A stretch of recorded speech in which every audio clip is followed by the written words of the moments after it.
तो hello, my name is Zaid Ahmad. आज हम जो टॉपिक पढ़ेंगे वो है ऑर्गेनिक केमिस्ट्री का एक important topic, reaction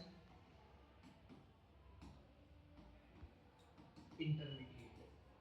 reaction intermediate एक इम्पॉर्टेंट टॉपिक है। आपको जेई नीट के पॉइंट ऑफ व्यू से बताऊं तो उसमें आपको Cannizzaro reaction, Perkinson reaction, even elimination, addition, substitution, even mechanism वगैरह में आपको मिलेगा। ई2 में नहीं। अब सर ई का होता है, ये सब हम आगे पढ़ेंगे, उसका कोई ये मत लीजिए। नाउ रिएक्शन इंटरमीडिएट के बारे में। नाउ रिएक्शन इंटरमीडिएट होता क्या है? तो रिएक्शन इंटरमीडिएट एक ऐसी स्पीशीज है जो रिएक्शन के बीच में बनती है, राइट। फॉर लेट्स से हम चाय पका रहे हैं, चाय पकाते टाइम दूध और चाय बनने के बीच वाला stage, right, that is called as reaction intermediate. Reaction के टर्म्स में वो बताएंगे तो basically we can say reaction के बीच में बनने वाली स्पीशीज, रिएक्शन के बीच में बनने वाली स्पीशीज ये बहुत शॉर्ट टाइम के लिए बनती है। Let's say it will be there for 10 power -6 second से लेके तो कुछ फ्यू सेकंड्स तक। बहुत एक शॉर्ट लिव्ड स्पीशीज है, रिएक्शन के बीच में बनती है। और अगर मैं बताऊं तो ये सब मन घड़त कहानियां हैं। अब सर अगर ये मन घड़त कहानियां हैं तो हम पढ़ क्यों रहे हैं? क्योंकि किसी भी कंपाउंड को पढ़ने के लिए वो स्टेबल क्यों है ये जानने के लिए रिएक्शन इंटरमीडिएट का पढ़ना ज़रूरी है। क्योंकि तभी हम प्रोडक्ट को गवर्न कर सकते हैं, कंडीशंस को गवर्न कर सकते हैं, बनने वाले बाय प्रोडक्ट को कम कर सकते हैं, राइट। अब जो रिएक्शन इंटरमीडिएट होते हैं यही डिसाइड करते हैं final product, they decide the final product. अब रिएक्शन इंटरमीडिएट्स बहुत तरह के होते हैं, लेकिन हम कुछ मेजर रिएक्शन इंटरमीडिएट्स पढ़ेंगे। कुछ मेजर रिएक्शन इंटरमीडिएट्स की हम बात करेंगे। उसमें सबसे पहला आता है, किताबों में सबसे पहला आता है कार्बोकेटायन। केटायन मतलब पॉजिटिव चार्ज, कार्बो मतलब कार्बन, कार्बन का पॉजिटिव चार्ज। दूसरा है कार्बोएनायन, नेगेटिव चार्ज। तीसरा है फ्री रेडिकल।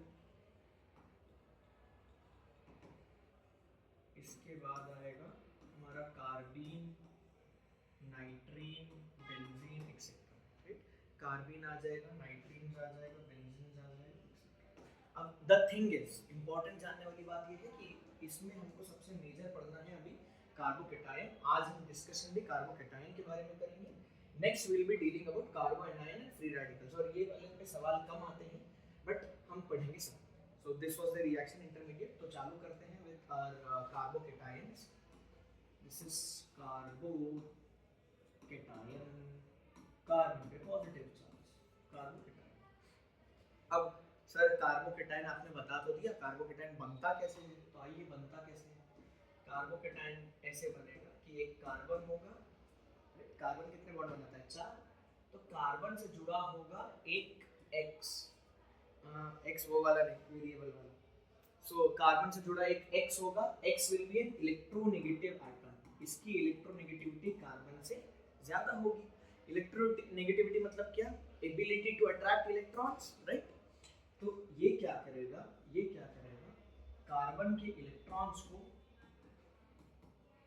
इस कार्बन बॉन्ड के इलेक्ट्रॉन्स को अपनी तरफ खींच लेगा। देखो यहाँ पे इलेक्ट्रॉन्स है, टिडिंग टिडिंग ऐसा है, इसको ये अपनी तरफ खींच लेगा। एक्स, एक्स लेके चला जाएगा इलेक्ट्रोनेगेटिव, क्योंकि वो ज्यादा इलेक्ट्रोनेगेटिव है, वो इलेक्ट्रॉन लेके चला जाएगा। अब इलेक्ट्रोनेगेटिव लेके चला गया इलेक्ट्रॉन, तो कार्बन के पास क्या बचा सर? कुछ नहीं बचा, पॉजिटिव चार्ज बचा। इलेक्ट्रॉन चला गया, नेगेटिविटी चले गई, पॉजिटिव चार्ज बचा। और इसी स्पीशीज को हम बोलते हैं कार्बो, यही हमारा क्या है? कार्बोकेटायन। तो देखो कार्बोकेटायन बनते टाइम में बॉन्ड टूट रहा है और दो अलग अलग एलिमेंट्स के बीच का बॉन्ड टूट रहा है, तो इसी को हम कहते हैं हेटेरोलाइसिस। हेटेरो मतलब अलग अलग एटम्स के बीच, और लाइसिस मतलब टूटना। तो ये तो हो गई मेजर बात कि कार्बोकेटायन बनता कैसे। अब कार्बोकेटायन के नाम भी तो है, तरह के कार्बोकेटायन है। जैसे अगर आप यहाँ तक पहुंचे हो तो मैं ऐसा अज्यूम करके चल रहा हूँ कि आप IUPAC पढ़ के आए हो। तो IUPAC में जब फंक्शनल ग्रुप की नेमिंग होती है तब आपने देखा होगा कि हम स्टेबिलिटी ऑर्डर की बात करते हैं कि भैया कार्बोक्सिलिक एसिड जहाँ खड़े हो जाए लाइन वहीं से शुरू हो जाती है। तो ऐसे ही स्टेबिलिटी ऑर्डर कार्बोकेटायन में भी है। तो हम अब चालू करेंगे कार्बोकेटायन के थोड़ा रंगीन कर दे इसको। तो टाइप्स ऑफ कार्बोकेटाइन हम बात करेंगे, टाइप्स ऑफ कार्बोकेटाइन। सबसे पहला सबसे बेसिक जो आता है, एक ही अकेला कार्बन जिस पे पॉजिटिव चार्ज, एक कार्बन को हम मिथ बोलते हैं और ये अल्काइल ग्रुप है, राइट। तो इसको हम बोलते हैं, क्या बोलते हैं, अल्काइल। तो एक कार्बन हो गया तो methyl, methyl carbocation, methyl carbocation. Sir दो कार्बन होंगे तो मिथाइल कार्बोकेटाइन, तीन होंगे तो प्रोपाइल कार्बोकेटाइन। और देख ये हो गया हमारा इथाइल कार्बोकेटाइन, क्योंकि दो कार्बन है, इथाइल कार्बोकेटाइन। अच्छा तीन कार्बन ले ले सर, तो तीन ले लो, तीन को प्रोप बोलते हैं, तो ये बन गया हमारा प्रोपाइल कार्बोकेटाइन, प्रोपाइल कार्बोकेटाइन। इसके बाद अगर एक ही कार्बन से तीन जुड़े हो, तो हम बोलते थे ना primary carbon, secondary carbon, tertiary carbon. तो एक कार्बन से अगर तीन जुड़े हो, CH2, अब इस पे पॉजिटिव चार्ज, तो इसको हम बोलेंगे टर्सरी, क्योंकि तीन जुड़े हैं। ब्यूटाइल, चार कार्बन है, कार्बोकेटायन, ठीक है, ये हमारे चार हो गए, methyl, ethyl, propyl, tertiary, butyl. पांचवा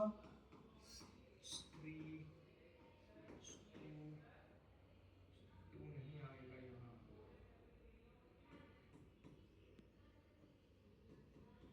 अब इसका नाम क्या होगा, देखो सेंटर वाले कार्बन के ऊपर, सेंटर वाले कार्बन के ऊपर कार्बोकेटाइन लगा है, तो इस सिनेरियो में सेंटर के ऊपर को हम आइसो बोलते थे, और तीन कार्बन है तो इसका नाम हो जाएगा आइसो प्रोपाइल कार्बोकेटाइन, ठीक है। अच्छा अब जानने पहचानने मानने समझने वाली बात यह है कि अगर ऐसा हो,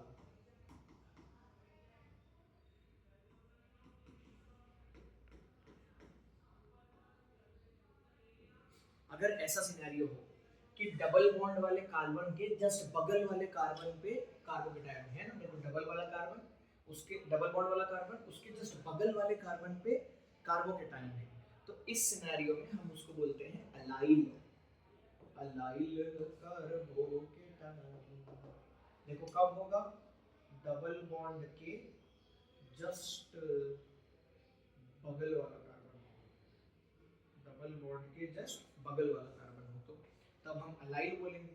सर अगर खुद डबल बॉन्ड पे ही आ जाए, तो अगर डबल बॉन्ड पे ही आ जाए भैया, डबल बॉन्ड वाला कार्बन ही अगर बन जाए, अगर डबल बॉन्ड वाला कार्बन ही कार्बोकेटाइन बन जाए, तो हम बोलेंगे विनाइल कार्बोकेटाइन।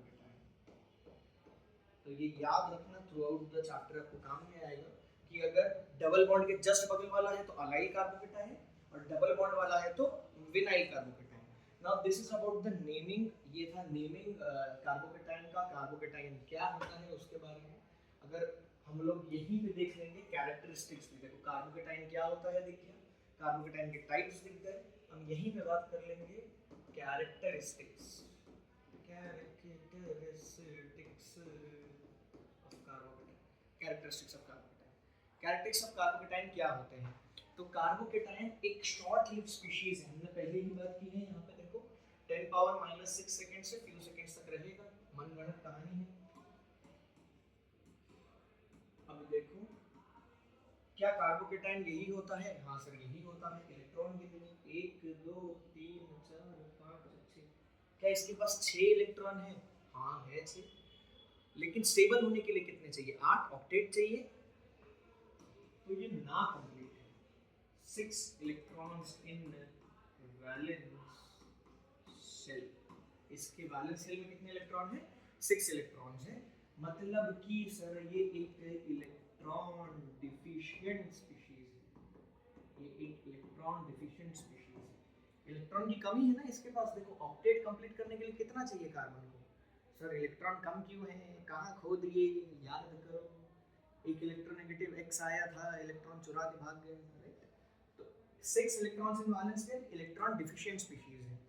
इसी कारणवश इस इलेक्ट्रॉन डिफिशियंसी को ही हम क्या कहते हैं, इलेक्ट्रोफाइल, मतलब कार्बोकेटायन इज अ इलेक्ट्रोफाइल।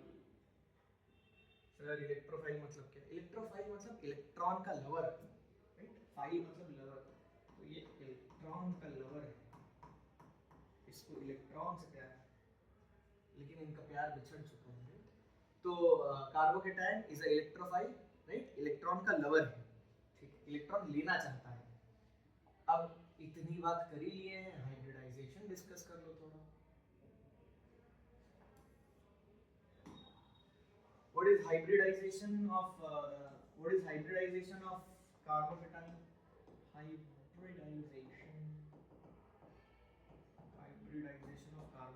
क्या आएगा? हाइब्रिडाइजेशन कार्बोकेटायन का, अब देखो नंबर ऑफ सिग्मा बॉन्ड्स गिनते हैं हम, कितने सिग्मा है? सर मैं खुद सिग्मा हूँ, राइट? कितने सिग्मा बॉन्ड है? यहाँ एक सिग्मा, दो सिग्मा, तीन सिग्मा। तीन सिग्मा मतलब हाइब्रिडाइजेशन क्या होगा?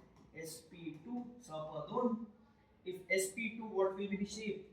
Trigonal planar will be the shape, हमने ये पढ़ा है, sp2 trigonal planar। अब अगर आप इसका स्ट्रक्चर बना के देखो, हम इन्हीं नोट्स में इसी पेज पे मैं चाह रहा हूँ कार्बोकेटायन टाइप्स और हाइब्रिडाइजेशन समाप्त करें। तो देखो ऐसे ही है, एक कार्बन है, हाइड्रोजन है, हाइड्रोजन है, हाइड्रोजन है, और यहाँ पे पॉजिटिव चार्ज है, ऐसे ही है। मतलब ये एक प्लेन में है, राइट? अगर मैं इसको बनाऊँ तो ऐसा ही बनेगा ना, एक दो sp2, यही sp2 है, और हमको पता है कि एक ऑर्बिटल इसमें खाली है ना? एक ऑर्बिटल इसमें खाली है, तो वैकेंट p ऑर्बिटल हमको देखने मिलेगा,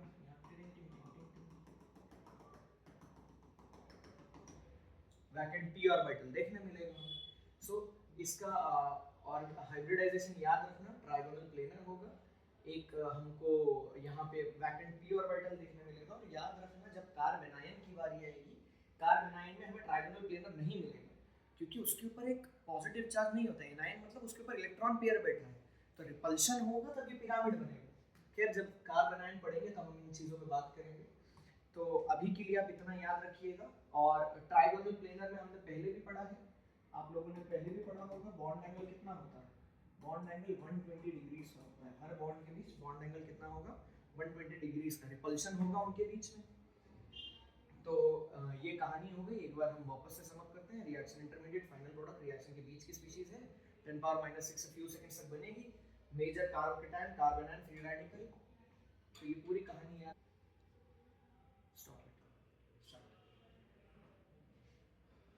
सो ये था कैरेक्टरिस्टिक्स वगैरह के बारे में। अब मेजर टॉपिक यहाँ से चालू होता है स्टेबिलिटी के बारे में, स्टेबिलिटी के बारे में। तो let's check about the stability of carbocation. Stable होना भी तो जरूरी है, क्योंकि वो स्टेबल नहीं है ना। स्टेबिलिटी ऑफ कार्बोकेटायन, क्योंकि इलेक्ट्रॉन का लवर है, इलेक्ट्रॉन डेफिशिएंट स्पीशीज है, 6 इलेक्ट्रॉन है वैलेंस शेल में, दो कोई x चुरा के भाग गए हैं। तो स्टेबिलिटी के लिए कभी भी याद रखना कि हमने कुछ चीज़ों के बारे में डिस्कस किया है, मतलब IUPAC आप पढ़ रहे हो, पहले ही आपने पढ़ा होगा 3 चीज़ें। पहला मेसोमेरिक इफेक्ट क्या होता है, प्लस एम इफेक्ट की बात हुई होगी, रेजोनेंस की बात हुई होगी, ठीक, मेसोमेरिक रेजोनेंस की बात हुई होगी।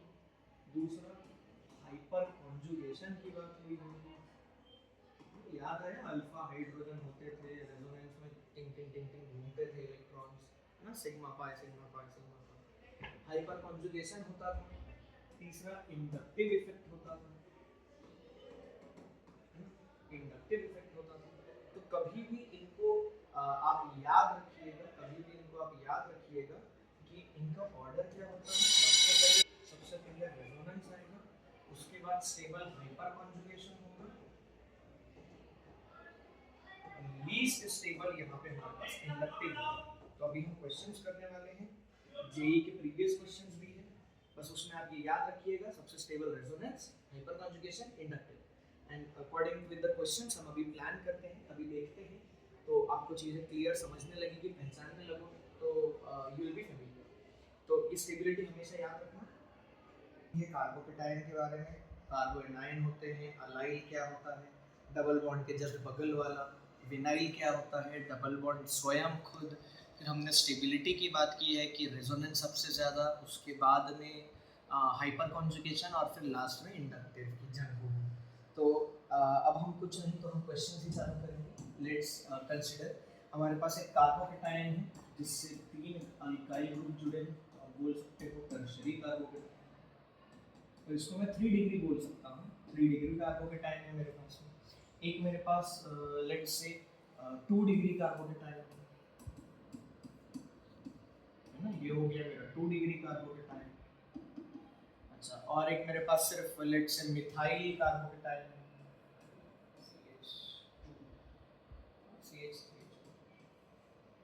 ये 3 कार्बोकेटायन है मेरे पास में।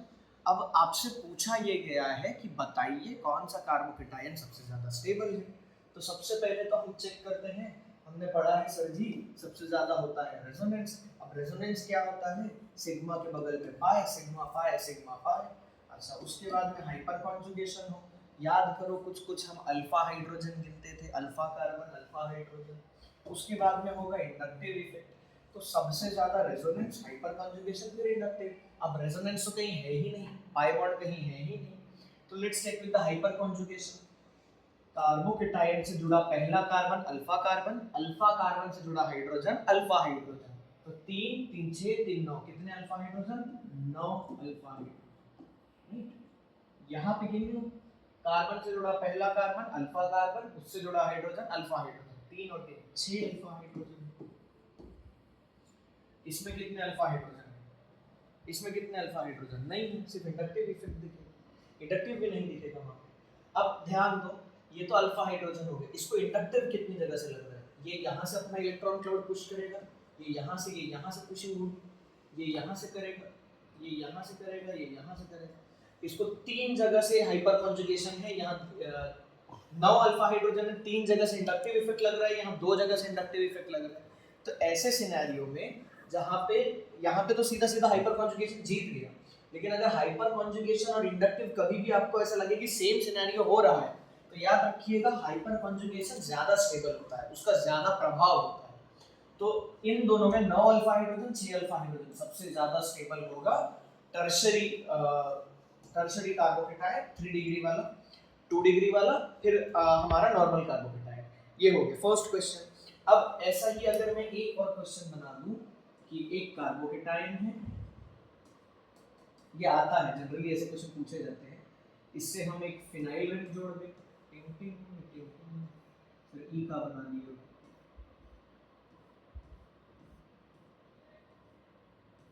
इधर भी एक फिनाइल रिंग जोड़, अपनी मर्जी है जहां चाहे जोड़।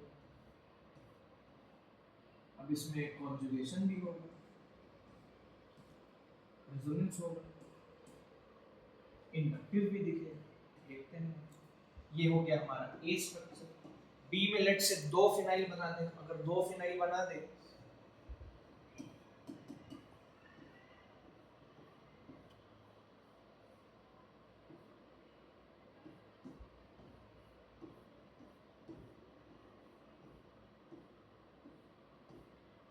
अच्छा, एक सिंगल फिनाइल स्ट्रक्चर बना दो, फिनाइल कार्बोकेटायन बना दो।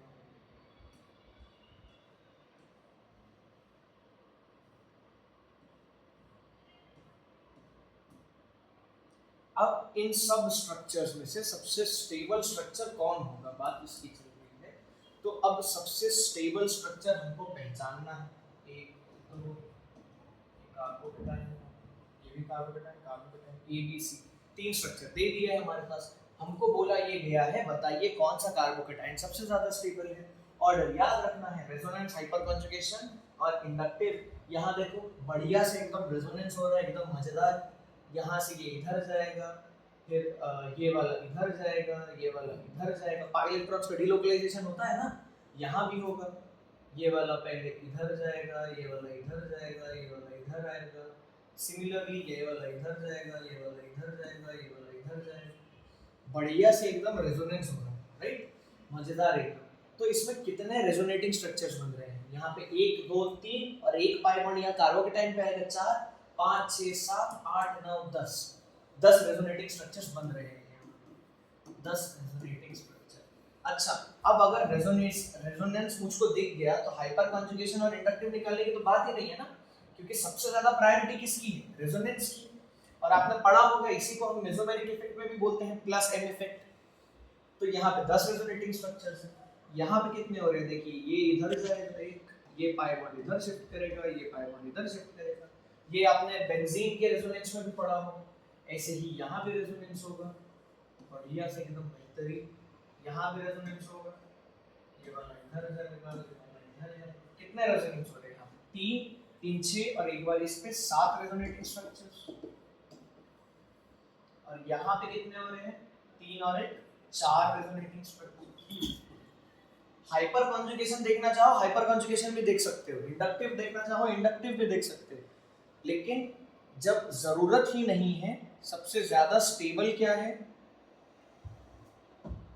सबसे ज्यादा स्टेबल ही जब हमारा रेजोनेंस है तो कहानी वहीं खत्म हो गई। 10 रेजोनेटिंग स्ट्रक्चर सबसे ज्यादा स्टेबल, 7 उसके बाद, 4 एट द एंड। तो ये याद रखना, ट्राइफिनाइल कार्बोकेटाइन, डाइफिनाइल कार्बोकेटाइन और फिर फिनाइल कार्बोकेटाइन। तो स्टेबिलिटी ऑर्डर हमेशा ये होगा। क्यों? क्योंकि रेजोनेंस हो रहा है, रेजोनेंस बहुत स्टेबल स्ट्रक्चर्स बनाता है। हमने बेंजीन में भी देखा था किक्यूल का, अगर आपको याद होगा किक्यूल को सपना आया था नाग वाला, राइट? तो वो वाला स्ट्रक्चर। तो इसी का अगर आप ऑर्डर लिखना चाहो तो इसी को आप फिनाइल ग्रुप बोल सकते हो। तो इसी को आप ऐसे लिख सकते हो कि पीएच फिनाइल ग्रुप 3 बार, ठीक है? Triphenyl carbocation is more stable then diphenyl carbocation, is more stable then phenyl carbocation. तो ये हो गया हमारा stability order, right? Based on हमने किस पे बनाया ये? बेस्ड ऑन रेजोनेंस, मेटामेरिज्म बोल सकते हो, प्लस एम इफेक्ट बोल सकते हो। अब एक और क्वेश्चन है हमारे पास में, लेट से हमने लिया एक इथाइल कार्बोकेटाइन, इथाइल नहीं प्रोपाइल कार्बोकेटाइन लिया, चलो एक हमने लिया प्रोपाइल कार्बोकेटाइन, एक हमने ले लिया लेट से कोई इलेक्ट्रोनेगेटिव एटम के साथ ले लिया।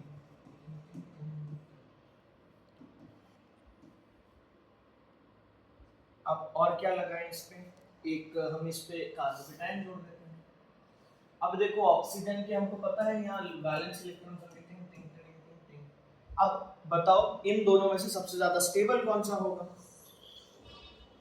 वापस से ऑर्डर याद करो, रेजोनेंस, हाइपर कॉन्जुगेशन, इंडक्टिव। यहाँ क्या हो रहा है देखो, कार्बोकेटाइन से जुड़ा पहला कार्बन अल्फा कार्बन से जुड़ा हाइड्रोजन अल्फा हाइड्रोजन, तो 2 अल्फा हाइड्रोजन हाइपर कॉन्जुगेशन के लिए चाहिए था। इंडक्टिव देखो वीक है ना? इंडक्टिव वीक है क्योंकि इंडक्टिव जितना डिस्टेंस बढ़ता जाएगा उतना इंडक्टिव वीक होता जाएगा, जितना डिस्टेंस कम होगा इंडक्टिव स्ट्रांग होगा। और यहाँ पे देखो बढ़िया से एकदम पाई इलेक्ट्रॉन्स, और पाई इलेक्ट्रॉन जहाँ पे आ गए क्या हमारा रेजोनेंस आ जाएगा, है ना? सिग्मा पाई इलेक्ट्रॉन्स जंप करेंगे, यहाँ से लाइसिस हो जाएगा, एक हाइड्रोजन निकल सकता है, सिग्मा पाई वाला आ जाएगा।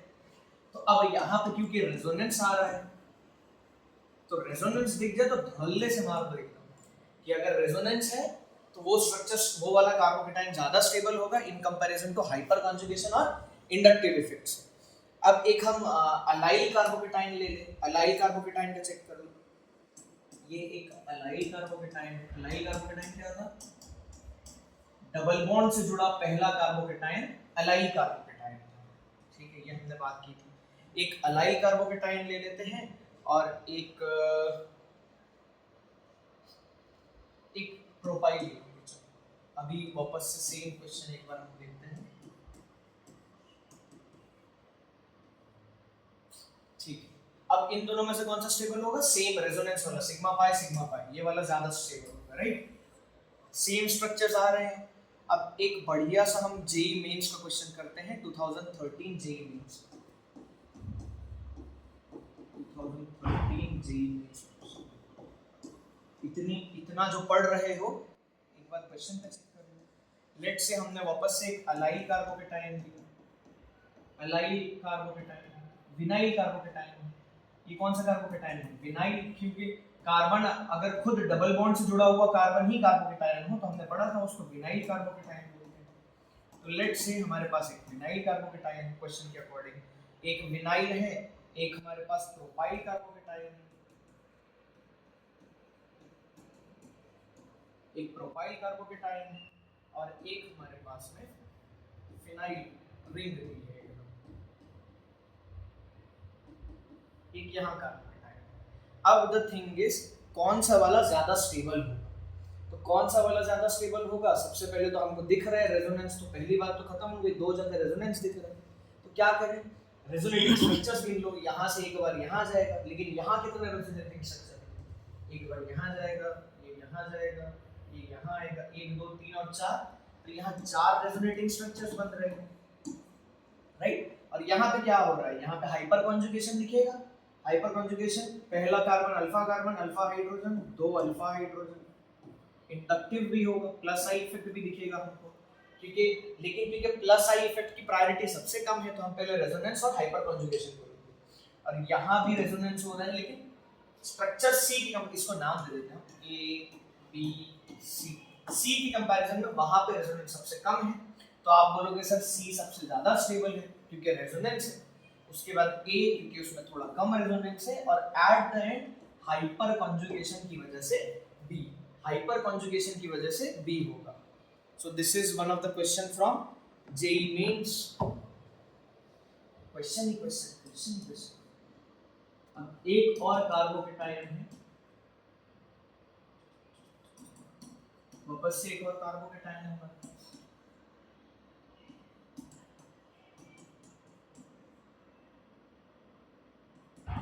अब इस इन दोनों कार्बोकेटायन में से सबसे ज्यादा स्टेबल कौन होगा, है ना, सबसे ज्यादा स्टेबल कौन होगा। अब चेक कर लो यहाँ पे, पहले तो सर सीधा सीधा अल्फा हाइड्रोजन गिन लूंगा, गिन लो भाई, कार्बन से जुड़ा पहला कार्बन 3 अल्फा हाइड्रोजन, यहाँ पे कार्बन से जुड़ा पहला कार्बन 2 अल्फा हाइड्रोजन,